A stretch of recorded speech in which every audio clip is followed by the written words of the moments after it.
like about this game is that it's such a Miyamoto game. Mm. Mm. It's you hear Miyamoto talking in interviews about these influences for all of his games that he makes and how they're inspired by when he was a child, going to sort of the caves near where he lived or exploring the woods, and that's where these games like Zelda and Pokemon and these ideas come from. And this game just feels so like that. Like you can just imagine Miyamoto playing in the garden with his children, or even when he was a child himself, and just imagining these little creatures that live under the plant pots. And it's so magical and childlike. And I just love that about all Nintendo games that Miyamoto has anything to do with. But in this, I've never had a stronger example of that.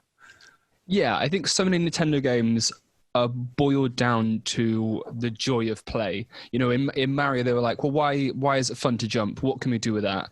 And then Zelda's like, well, why is it fun to swing a sword? And they always have this like, what is the fun mechanic and what can we do around that? And Pikmin, you're right, it is almost exploration is the main mechanic, because, you know, you are going around these tiny little like terrariums, these little gardens full of beautiful life and that. But, you know, you like solving puzzles to pull out fruit and things like that. I don't know. It is like being a child and running down the end of the garden, isn't it? But, you know, your imagination brought to life, and it does feel like it's got this childlike glee that a lot of Miyamoto games have, that he manages to put into games still in his 60s. And so many games now are about these massive open worlds, and to have a game that's is large play areas, but they're such a small, contained little worlds, rather than trying to have this vast open world. And you see it when you're in space and you zoom down to the planet. You can see you're landing on these vast continents, but we're focusing in on these tiny little spaces, which are just whole kingdoms for things of this scale. That is like a massive, massive level. And I love that about it. It's so fun and playful.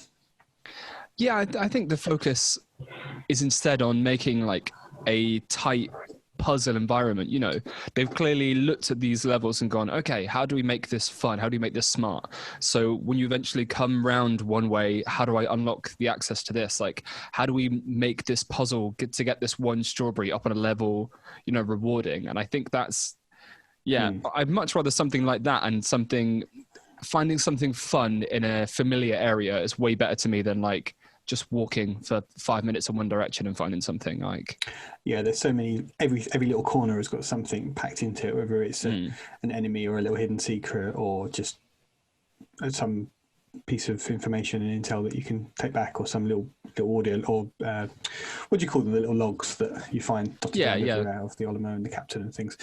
So it just makes exploration a real treat. And I remember I was recommending this game to people to play, and Lewis asking us from our group, is it a Metroidvania? Just in joking. And I thought, well, kind of it is a little bit, I suppose, in that you are constantly coming up against barriers that you cannot get through yet until you get the different colour type of Pikmin. Like if you see an electric fence, you need to wait until later on. And at the start of the game, it tells you the different types of Pikmin that there are in the world. So you know there are electric Pikmin. So when you see an electricity buzzing fence, you think, oh, okay, I need to wait until I get some yellow Pikmin, and then I'll be able to go there. So it's not complicated or difficult, but you can return to the same areas again and again with new Pikmin and open up new parts of them. So I love the way that these levels, they unfold and develop throughout the course of the game. So there's not that many levels at all in the game, are there? There's what, 5 or 6, I'd say? Yeah, something like that. But they all reward going back. And, you know, even though it's not like you unlock a new beam that opens doors, like you do go back with new abilities and kind of a better understanding. And you can as well find equipment, but not equipment that opens up new avenues or anything like that. You can just get expansions to stuff like the whistle and that, can't you? Like there's odd little bits and things like that. Yeah. And stuff which should help. And oh my god, that dodge whistle was pretty essential towards. It's so good for a couple of the bosses. Yeah, I was like, I would not have been able to do this if I couldn't dodge these. And I kept forgetting it was there until I got to some of those boss fights. And I was like, okay, that's why they're giving me this power. So I played the whole game in co-op from start to finish with my son. And at the start, when you've only got the one character, it's weird because you kind of have the ghost version of yourself running around as well. And I was like, is this going to be the whole game where just one of us has got to be the kind of ghost version? And then obviously you find Brittany and the captain, and you can have a bigger team of characters that you can control. And so one of you can always be the other one, and you can have one person spare in each of your parties as well that you can throw between. So that made it really interesting actually playing the whole game like that. And it's a really fantastic game to play with children for that matter, because you can work together. It's really a game that you can handhold younger players with, and they can help you, and you can give them a task, and I can say, okay, well, because my son, he's only about to turn 5, so he couldn't play a game like this on his own at all. He was quite happy to accompany me along the way, and if we saw a pile of or a barrier that needed breaking through, or a pile of pieces for a bridge, I could set him to that task, and he could just get on with that whilst I carried on exploring or took out some enemies. And he loved just being given a little task and like, yep, I'm on it, and he could do it. And it's just the cutest, loveliest thing as a parent. And then he gets those little nuggets of achievement when he builds the bridge for us all to then be able to get over, and you can get really chuffed with that. And it's really easy for a child to be able to do that. He can just point the cursor at the pile of bricks, press a button, and the Pikmin do the work. There were times where it's like having some sort of evil AI player on your team that just does stupid things. Like there's a few times where I would set all of the Pikmin off or carry back something to the base, and then he would just be walking around and he'd see all these Pikmin just look like they were just ambling around with nothing to do, or just carrying some enemies back. So he'd blow his whistle, they'd drop what they were carrying, and they'd just join his party. And then I'd like get back and just find all this stuff that's just been abandoned midway back to the base, and he's just off somewhere else hoarding Pikmin just because he likes having as many as he could in his party. So there's like an extra element of challenge if you're playing it. Actually, if you just get a small jerk child to just come along and just steal all your Pikmin and just keep distracting them when they're doing a job for you, and he'd also like to quite fond of just drowning them all as well randomly. So you'd hear like the warning come up saying, "Oh no, the Pikmin are in trouble." And you think, oh, what's he done now? What's going on now? Funny. So look over to the other side of the screen, and you could just, he's like, help, Daddy, better help. And the other thing that made it really tricky is that he'd want as many of them in his posse as possible. And every time we get a boss battle, he didn't like the enemies killing the Pikmin. He didn't seem to have a problem with driving them to their deaths himself. But if there was any enemy or any peril at all, he would just run a mile and just try and hide in the arenas and leave me with like the 5 Pikmin he'd left me with, trying to take out these bosses and stuff, these giant creatures just with a few Pikmin. And it was like an ultra hard mode with just some jerk AI player that just wants to constantly screw you over. But again, with all these things that Nintendo do, even when he's acting to like completely balls things up, it's so hilarious, and we can have such a laugh over it, and it's so funny because it doesn't matter if you kill 50 odd Pikmin. I know you're not supposed to, but we've got hundreds more in the onions, and it doesn't ultimately matter. And it's just it's just funny. It's just I can take the mickey out of him for being so silly and killing them all, and we just have a good laugh over it. So it's such a, I can't stress that enough. If you've got younger children and you want to play this game with someone, it's such a rewarding, fun game to play with children. Yeah, I've been wanting to play it co-op, but my partner's daughter is 12 years old, so she's way too cool for this. I've tried showing her this, and she's like, "No, I'm just going to go play Fortnite. This looks rubbish." And I'm like, "No, it's fun." But it's so funny as well. Like, it's so devastating watching the Pikmin. Like, when I get Pikmin killed in a boss battle, I feel bad. I imagine being a child must be like, no. The little noise they make, they're like, oh, you see the little ghosts go up and stuff. It's just, it's heartbreaking, and that's just such a cruel little thing. Especially because some of the bosses can wipe out like 50 Pikmin in one. Oh man, I struggled so much with the big slug one, the like slugwort, like the eel in the sandpit. Yes. That was one that Trevor's guy. Yeah, that was the one. Just because it just took up so much space and it sucked in so many, and I'm it's a little recap at the end of the day where it's like, here's how many Pikmin you hit. Oh no! Sometimes you get the logs from Alf, and he gives the little report and stuff. Says, "Well, we lost a lot of Pikmin today. It was a bad day." You're like, all right, I'm trying here, guys. Come on, it's like it made me feel terrible. I did have to replay a few days because I'd get to the point where I'd solve all the puzzles you need to do to get to a boss, and then we're like, okay, I know the boss is through that arena. Number one, there was a few times where I started the boss and it was already like halfway through the day, and because my son was just making life difficult for myself, by the time we finished the boss, I've got like 1 hour or whatever, the one mark left on the timeline, and you're not going to get these things back in time.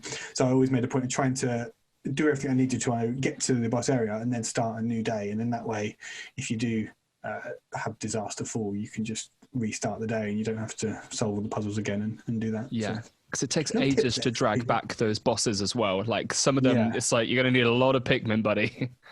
Yeah, you need. Yeah, there's a few as well that I did it, and the bosses kind of decimated my Pikmin. So I had to go back to the onion, get more Pikmin, go back again. By the time I got back, then the day ended mid, and I was just like, oh, it's all gone completely wrong. But I think like once you've got the knack of it, it's not too bad to then do it a second time. And the bosses are great like that. They're great because they all have a knack that's not. They're such brilliantly designed bosses, I think, to have. And they're such I don't know, a pure boss battle, if you know what I mean. They're such they're big, scary bosses. They're massive. They all have a weak point. Beat them, but they're all very deadly and hard to do if you don't until you work that out. So I love that. It's such a classic boss template. Don't see enough of it these days. It's weird because it feels a bit loose because this isn't a like Zelda, there's the eye, you have to shoot it. It's kind of like, well, no, throw a few Pikmin, see what works, and that's going to do a little bit. Like, there is so much that you could really, if you really wanted to just smash through it with a load of rock Pikmin, you'd probably do it eventually, but everything is up to you to figure out, like, no, this is going to make it much easier. This is going to cut this down. So it's fun when you do finally get those moments of like, oh, I've been doing this wrong for about 5 minutes and I actually need to be throwing this Pikmin to do this. And like, sometimes it makes such a difference that I felt really stupid. Or like, the game will come up with a hints thing like, do you want to press the hints button? Yeah, I hated that. It's the hint where you put it up, it says, have you lost a lot of Pikmin? You might want to restart. You're like, come on. Like, I'm trying my best here. Don't make me restart the day. And that's like, whenever I got that, I was like, oh, okay, I'll take the hint. I'll restart. I'll try better this time. I think I got to the end. I think it was about, I don't know, I want to say 300 or 400 of the poor little guys that I got. But there were so many in the onion. I didn't feel too bad about it because, I was leaving the planet with plenty of Pikmin behind. So that was fine. How did you find, because you played this on the Wii U. Oh, God, I almost forgot the name of it. Yeah, you had to remember the name, didn't you? It's been a while. The Wii U, you played it there. So how did you find the difference with like the control setup? Did you miss the tablet? I did a little bit because it was quite handy having the menu on the Wii U gamepad, but that is probably the only thing the Wii U gamepad was ever good for. Like that. Because a few times when it was like, oh, there's Pikmin lost somewhere, I did find myself looking at the tablet, and because when you bring it up the menu, it's clearly designed around like he's holding the Wii U gamepad, basically. Oh yeah, it literally is like a Wii U gamepad. Same with like the Zelda Sheikah Slate. It's like, all right, we see what this was. Yeah. I don't know, because you're better off pausing the action when you look at the menu, because you need a second to be like, oh God, right, where are they? I need to send them over there. So I don't think you lose much in the translation of putting the menu on the main screen. It was handy to have it on the Wii U, but the Switch version, I think, it just makes everything a little bit handier. And the translation of the motion controls to the split Joy-Con works perfectly. If anyone's just played 3D All-Stars and you've been playing Super Mario Galaxy with split Joy-Cons, that to me is the absolute best way to play Pikmin here. Really? Okay, I played it with the Pro Controller and my son had the Joy-Cons.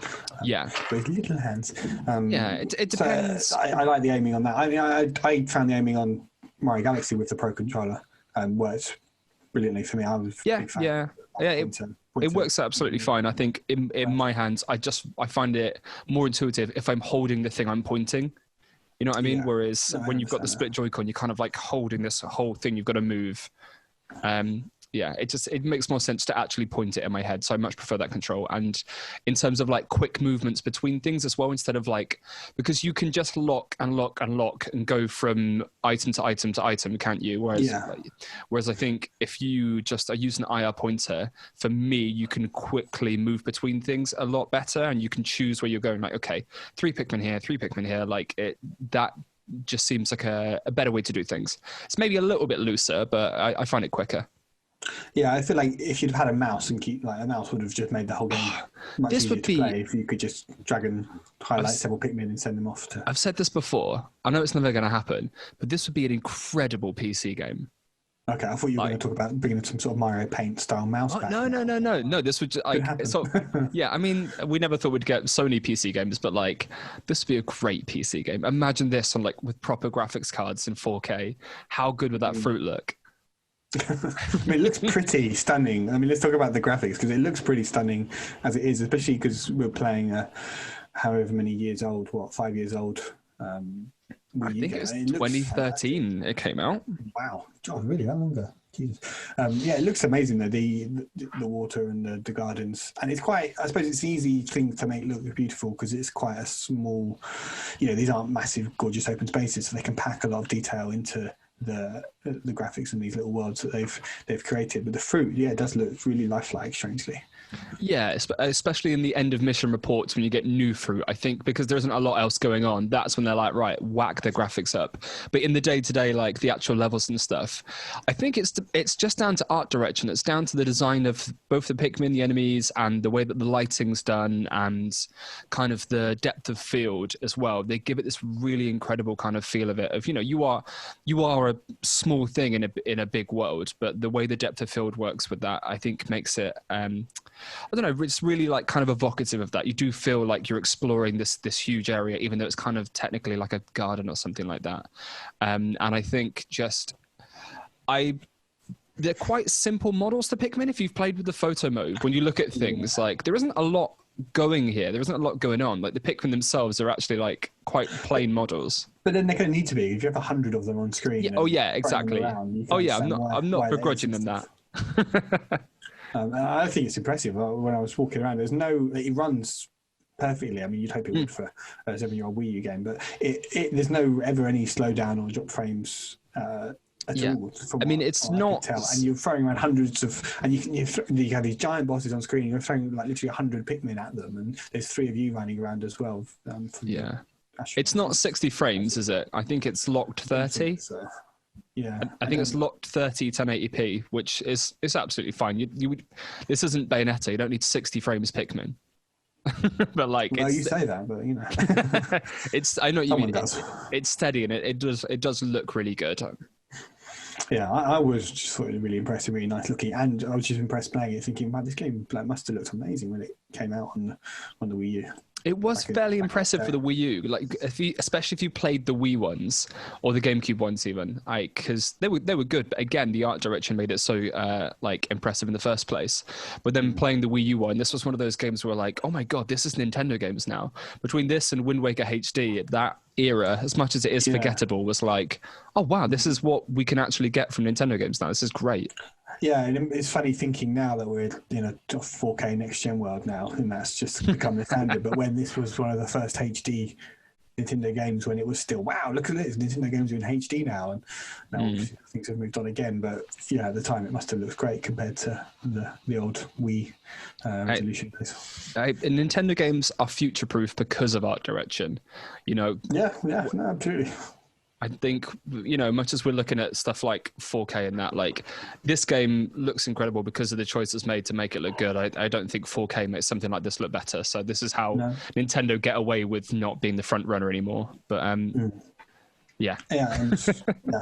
So we've kind of talked lots of things about what we love about it. So for me, just to show the other side of things there, if anyone's listening and thinking about getting it, just worth probably talking about the things that I thought, not that I didn't like, but where they could make improvements or where it could be better. I just wish there was a bit more, like there was an antagonist to it or something a bit more to it story-wise or plot-wise. Some kind of, the story is very... Well, I mean, it's a Nintendo game and it doesn't need to be a story, I know, but it would have just been good if there was a bit more going on, a bit more happening, a bit more of a story, really, or just even an antagonist. Because even in Mario games, you have Bowser, which is kind of drawing you through, and there didn't seem to be. There was no antagonist. It was just the enemies on the planet and the bosses. You were just really on a quest to get yourself home there. I know there is obviously a final boss in the game, which for me came a bit out of the blue. Really, there was no much context and explanation as to what it was. I don't want to say any more about that to get any spoilers or anything, but it would have been good to have some sort of characterization to the people you're against or what you're battling for. I know what you mean. Considering like how many of the enemies and bosses are obviously like wildlife of the area, it kind of would have been cool to have like a main antagonist, like like in the recent Ori where you've got like the one major, like the wolf boss that you fight again, or like just something that stole communicator parts and ran off, and you're like, okay, well that's the animal we have to go get, but on the way we'll fight like kind of little mini versions and stuff like that. I think a main driving force would have been a good thing to have, because it is quite meandering like from mission to mission. And I get it. It's supposed to just be a bit more of a laid back, charming, fun game than that. It's nice that there's nothing. The stakes are never that high. There's a few bits when you find Louis and he. Well, I won't say what he does, but there's a few bits where like, my son was like, "Oh, so he's the baddie, is he?" I was like, "Well, I don't know. Let's just see how this pans out. I don't think he's going to be a baddie. Let's wait and see." But yeah, my son was like, "Oh, we need to get him." He was really agreed with what he did. Yeah, I'd say that would be nice, and I just feel like it would be a bit more memorable, really, because at the moment I'll think back to it and I'll remember the sort of fun times I had with the different levels that we were in and stuff. But it was just you ended a level and you got a bit more of a bit of signal strength, which sent you off to another part of the way. And you were just kind of looking, if your ship hadn't crash landed at the start and you just landed, you'd have collected your food and you'd have been off on your way again, and that would have been that. Just there could have been a few more twists along the way. That's fair. I mean, speaking of the story, have you played the side missions with Olimar? No, we've started doing a few of them. My son and I, but we'll return to them again. So I think there's a pretty interesting bookends for the story. I haven't played the end one yet, but I'm looking forward to that because I've heard it is quite a nice epilogue and almost hints at Pikmin 4 in a way. So okay. I don't think we can spoil it because neither of us have played it, but I actually... No chance of that with me, don't worry. Yeah, but the way the actual missions are set up, they're really cool. It's kind of like a 9-10 minute mission, isn't it? And they're just like, right, get as much fruit as you can and just go and explore. I've really enjoyed that kind of a tighter mission, and it just gives you the Pikmin and you're just running out trying to find things and collecting. It's like a little game of hide and seek. I really enjoy those little missions. They're new, aren't they, to this version? I think they were either part of the DLC. I never bought the DLC for the original Pikmin 3. I just completed the story. So I don't know if these are maybe retrofitted DLC missions. I'm not entirely sure, but I know the epilogue is new. Okay, so in the menus, it describes it as the story behind the story, which is quite interesting. You get to see like the other side of what's been going on and stuff. So I probably should. You're right. I should delve into those before I start complaining too much about what's going on. And I also, the only other thing as well is that I would have loved a bit more reason to hunt out all of the fruit. And usually with Nintendo games, they're quite easy to get the credits to roll, but then there's usually quite compelling in-game content as well. So you've got, like, for example, in the Mario games, when you get the credits, that's you barely even started the actual game. And at least for me, it didn't tell me if there was anything to any point in going back and finding out all the last bits of fruit that I'd missed and haven't explored fully all of the levels. And if I had the time and I was a completionist, I'd just want to do it just for the sake of doing it. But for me now, with lots of other games to play, do I kind of be bothered to go back and get them when it's probably not going to show me anything or give me anything new or any kind of reward? It would be nice to get some extra kind of little cutscene if you manage to get all of the fruit or unlock a bonus area new because of hitting all that. They do this every now and again. Like they did the same thing with Luigi's Mansion 3 for me, where they gave you so many things to do, but they didn't incentivize it. And like, you know, I had the same problem in Luigi's Mansion 3. They gave you all this cash to collect, but then you got nothing for it. Literally no way to spend it. Nothing for it. And that made it, as soon as I figured that out, it killed Luigi's Mansion 3. Didn't kill it, but I got very, very disheartened. You know, whereas in Super Mario Odyssey, look at all the outfits you could unlock and stuff like that. And here is the same. There's no incentive like to get all the fruit, like you said. There's no real like recollection at the end of the day. Like, okay, this is how many you've got out of how many, even if it doesn't show you what they are, so it's not so obvious. And I don't know if you can like unlock anything else. I'm fairly certain you can't because you couldn't in the original, and it doesn't even do a good job of telling you about the extra items you can find because, you know, I get it, it's a game, and in the main ones, in the main missions even, they want you to just explore and stumble across stuff. But even at the end, you're right, it would have been nice to have a like, here's what you got out of everything, here's like, you know, I maybe go back and find things, because there's plenty of stuff you could do, whether it is silly little things like different outfits, change the color of your ship.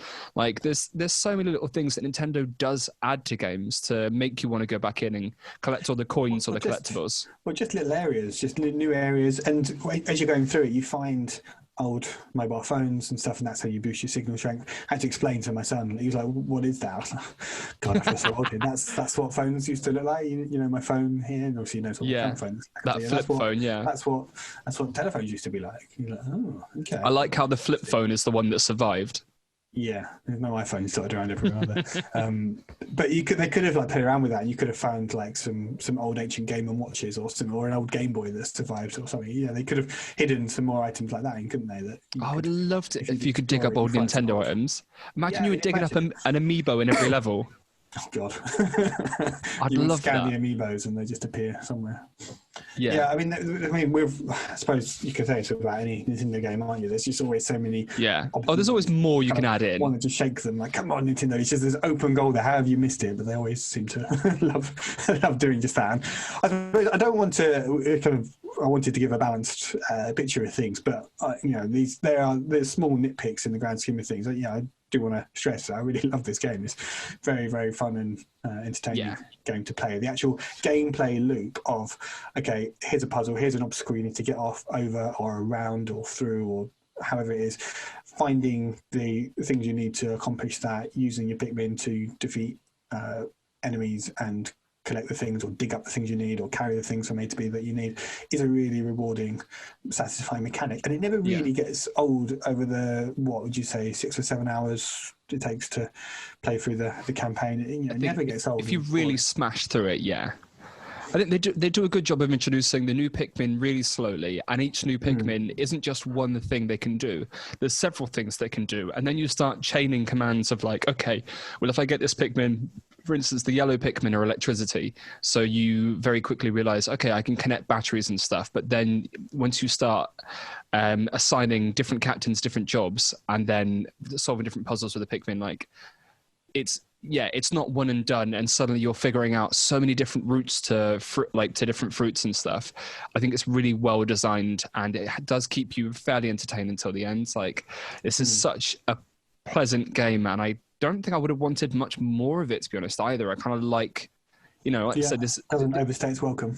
Yeah, it's a curated experience. Like, they've clearly gone, this is how big it's going to be and this is how long it's going to be, but those moments are going to be packed and we're going to put everything we can into those, and I think that's much for the better.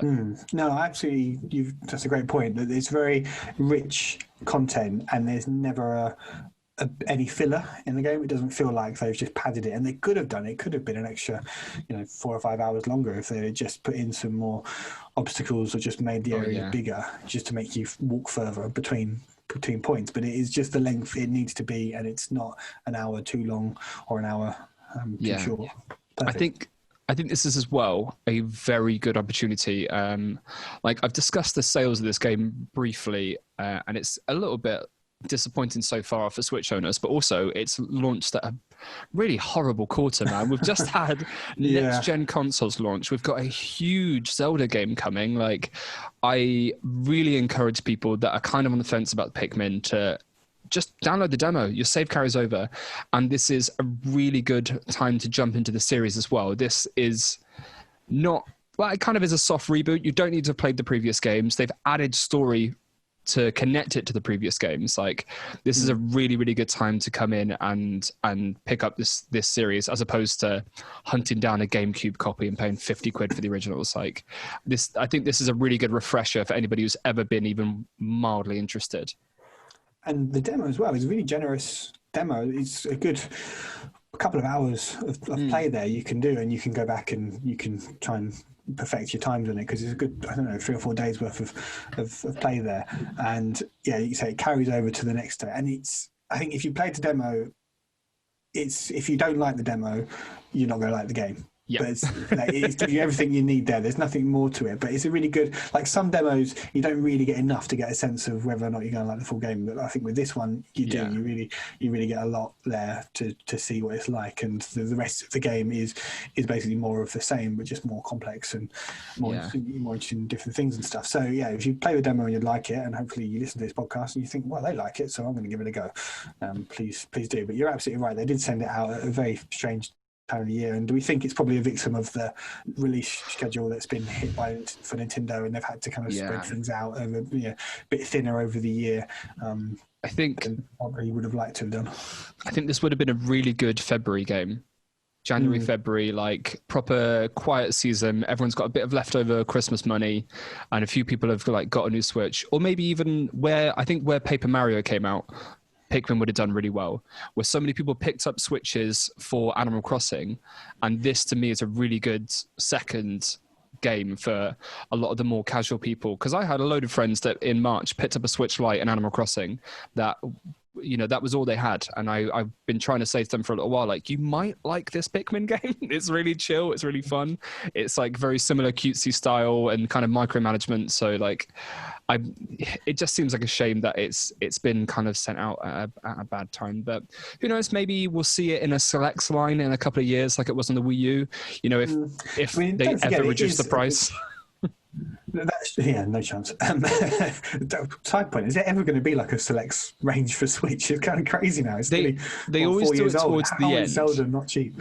Anyway, but this game, people should give it a go. But you have to remember that strategy games are generally quite a niche genre, aren't they? And especially games like this, which doesn't look like strategy games are usually battlefields, and you can easily see, okay, I'm commanding troops on a battlefield. That's easy, and that's essentially what you're doing here. But you're doing it in a very Nintendo-esque context, where you're not.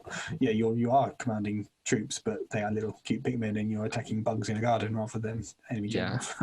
I mean, I think this could work to get some people into strategy games. I think some people that maybe didn't realize they were into them could play this and, go on to other stuff and be like, actually, I'm really enjoying kind of the idea of like sending out my divisions here and then moving to a different commander and things like that. Like, I love these sorts of games, but it's just one step from this to Age of Empires. And you're there. It could be. I imagine a Nintendo Age of Empires game there. They really went all in on it. Hyrule Empires. All right, and there you go. Somebody write this down. Remember the date. We invented that. Good. All right, well, okay, so I think we're both agreed that people really should give it a try, especially because it's free. So just give it a go for free, and 100%. If you like it, then add it to your wish list and watch out for next time it's on sale, maybe. Yeah, I do wish a 7-year-old Wii U game was cheaper, but that is a different conversation for a different time. I do think this is a very good game, and I do recommend it to people for what it is. And like you said, just download the demo. If it isn't for you, it isn't for you. That's fine. But I think a lot of people are going to play through this demo, be surprised that they like this kind of game, or at least this version of this kind of game. And you don't need to have played the first ones. To me, this is the perfect time to start playing a Pikmin game. It's just wonderful. It's delightful. Brilliant. Okay. Well, I think that's probably says all we need to say on the subject. Nate, if people want to find you online, if they want to find more of your hot takes on the latest Nintendo games, where would they find you? You can find me on Twitter at NateAndDestroy. Brilliant. Well, you can find me at the Eggman64 on Twitter, and you can find all of the rest of the Cross Players content at www.thecrossplayers.com, Twitch.tv, the Cross Players Live, and Twitter. It's easy to find us. Come on, you just Google us. You're listening to this. You must have heard. You must have worked out where we are. But please do. And if you like this, please let us know. Jump into Discord. Let us know, because it's really great to hear what people think. Yeah, we want to hear people. If you play the Pikmin demo or buy the game, let us know what you think. Yeah, hit us up on Twitter and let us know. Great. Thanks, Nate. No worries. Cheers, man. All right. Bye.